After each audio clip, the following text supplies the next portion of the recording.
Speaking of improving, how about patch management? Right? Patch management. Seems simple.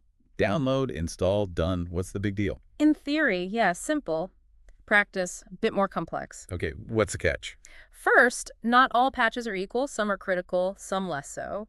And some, well, they can introduce new W problems, bugs, compatibility issues, unintended consequences. So you can't just patch everything blindly. Got to prioritize, be aware of the downsides. Like any software, there can be glitches. Exactly. You should have a process, testing patches before rolling them out to the whole system. It's like trying a new recipe. You wouldn't serve it to 100 guests without testing it out first. Makes sense. Don't want to break your whole website because of a buggy patch. That's a disaster right there. Right. NIS2, it emphasizes this, a defined patch management process, balancing patching quickly with avoiding those unintended consequences. So strategic patching, not just impulsive. Precisely. And communication matters here. Keep your team informed, the users, anyone affected by these updates. Loop them in. So if there's downtime for patching, give people a heads up. Don't just surprise them. Absolutely. Transparency, communication builds trust, make sure everyone understands their role in keeping things secure. It's a team effort. All right, let's move on to a big one. Human resources security. Ah, yes. The human element. Often the weakest link, but also, you gotta get this right. It's crucial. So how does our e-commerce platform, how do they make sure their employees are, well, cybersecurity savvy, not accidentally opening the door to attackers? Starts with the culture. A culture of security. Everyone, from the top down, understands how important it is. Their role in keeping things safe. Practically, how do you do that? Mandatory training, phishing simulations to test them, clear policies about data, all that. Yes, all of that.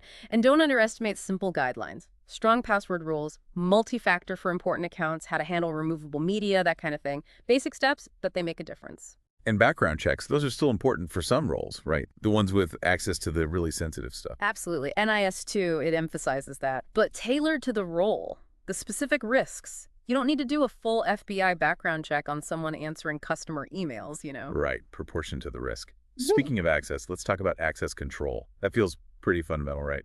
Cybersecurity 101. It is. Making sure the right people have access to the right info. That's access control in a nutshell.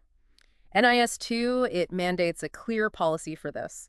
Defining roles, responsibilities, procedures for granting and revoking access, it's all got to be spelled out. So a system where access is granted based on, like, need to know, least privilege. Not everyone needs access to customer credit card details, right? That'd be a mess. Exactly. Limit access to only those who need it for their job. And this applies to both physical access, like who can get into the server room, and logical access, the digital side. Systems, data, both got to be controlled. So the physical A&D digital keys to the kingdom, so to speak. Right.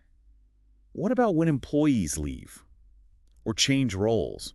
That feels like a vulnerability right there. It is, you're right. Gotta have a process, revoking access promptly when someone leaves or changes roles. And speaking of access control, there's one area that needs special attention: privileged accounts. Privileged accounts, right. The ones with, like, elevated access.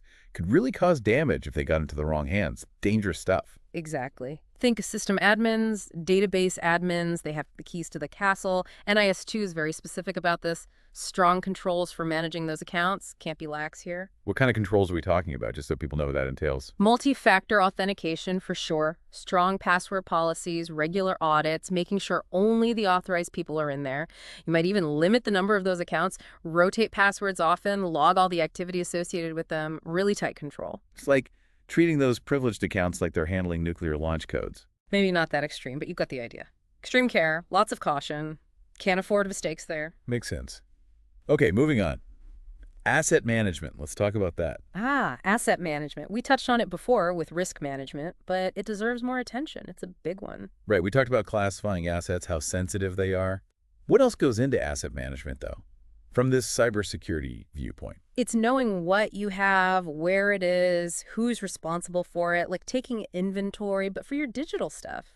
All got to be accounted for. So for our e-commerce platform, that'd be their website code, customer databases, payment systems, even their marketing email lists, all that. Exactly. Create an inventory, all your digital assets. Hardware, software, data, even intellectual property, it's all an asset. Then you classify them, how sensitive, how critical they are to your operations, different levels of importance. So customer credit card data, that's highly sensitive. But a blog post about the latest sale, That's probably low sensitivity. Different treatment. Precisely. Once you've classified, you need policies, procedures, handling them securely, storage, access, disposal, the whole life cycle thought through. It's like handling valuable objects in a museum. You don't want someone dropping the Mona Lisa or leaving the crown jewels unguarded. Same idea, but digital. Great analogy. And like a museum, security measures prevent theft, damage, unauthorized access, access controls, encryption, backups, secure disposal methods, all part of it. So asset management is about being organized, disciplined, how you handle that valuable digital info. It's an asset, got to treat it as such. That's a great way to put it. And it's ongoing. Review, update that inventory, the classifications, the policies. Keep up with changes. The digital landscape is always changing. New threats, new tech. Your business itself evolves. Got to keep pace. So not a set it and forget it thing, constantly evaluating, adapting. Exactly. Now, different kind of asset. Your physical spaces, equipment, environmental and physical security. Got to consider that too. Right. Cybersecurity isn't just digital threats. Can't forget real-world risks. Theft, fire, floods, even something as simple as the power going out. Disruptive. Absolutely. NIS2 acknowledges this. Those risks, they can be just as bad as a cyber attack, especially businesses relying on physical stuff, data centers, that kind of thing. So what do companies DO about this? What measures are we talking about? Starts with assessment. Your physical environment, identify vulnerabilities, location of your data center, security of the office building, how reliable is your power, your internet connection, all that. So data center in a flood zone, that's a big vulnerability. Or the office building has weak security, that's another worry. Real-world stuff matters. Exactly. You've identified the risks, then you got to have a plan to mitigate them, I mean. So flood barriers around the data center, better security at the office entrance, things like that. Fire suppression, backup generators, just in case. All excellent examples. And it's not just having them, it's testing them regularly. Make sure they work when you need them, not just for show. Right. Fire suppression that doesn't activate during a fire, that's useless. Backup generator that fails during a power outage, same thing. Got to test it. Exactly. Regular testing is crucial. Make sure those measures are up to par. And the human element matters here too. Right. Train employees, what to do in an emergency, make sure they understand they got to follow those security protocols, even when it's stressful. Absolutely.